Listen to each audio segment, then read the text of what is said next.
ഇപ്പോൾ വരുന്നൊരു വാർത്തയിലേക്ക്. കോട്ടയം വൈക്കത്ത് ഹണി ട്രാപ്പിൽ വൈദികനെ കുടുക്കിയ യുവതിയും സുഹൃത്തും അറസ്റ്റിൽ. ബംഗളൂരുവിൽ താമസിക്കുന്ന മലയാളി യുവതി നേഹ ഫാത്തിമ, ബംഗളൂരു സ്വദേശി സാരഥി ബഷീർ എന്നിവരാണ് പിടിയിലായത്. വൈദികനെ കബളിപ്പിച്ച പ്രതികൾ പലപ്പോഴായി 41 ലക്ഷം രൂപയാണ് തട്ടിയെടുത്തത്. വിവരങ്ങളുമായി ബിദിനം ദാസ് ചേരുന്നു. ബിദിൻ, ഈ വൈദികരെയെല്ലാം നമ്മൾ സർവ്വസംഘ പരിത്യാഗികളായാണ് കണക്കാക്കുന്നത്. ഇത്തരമൊരു വൈദികൻ എങ്ങനെയാണ് ഇത്തരമൊരു ഹണി ട്രാപ്പിൽ കുടുങ്ങുന്നത്? ഈ തട്ടിപ്പ് സംഘത്തെ എങ്ങനെയാണ് പോലീസ് പിടികൂടുന്നത്?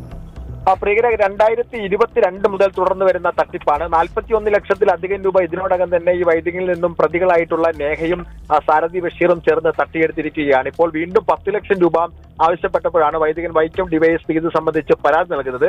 ഇത് കേന്ദ്രീകരിച്ച് നടത്തിയ അന്വേഷണത്തിലാണ് ഇപ്പോൾ പ്രതികൾ പിടിയിലായിട്ടുള്ളത്. ഈ കേസിന്റെ ഒരു പശ്ചാത്തലം, വൈദികൻ മേധാവിയായിട്ടൊരു സ്ഥാപനത്തിൽ ജോലിക്ക് വേണ്ടി യുവതി പത്രപരസ്യം കണ്ട് സമീപിക്കുകയും പിന്നീട് ഫോണിലൂടെ ബന്ധപ്പെടുകയും നിരന്തരം ഈ ഫോൺ ബന്ധം വീഡിയോ കോളിലേക്ക് മാറുകയും ചെയ്തു.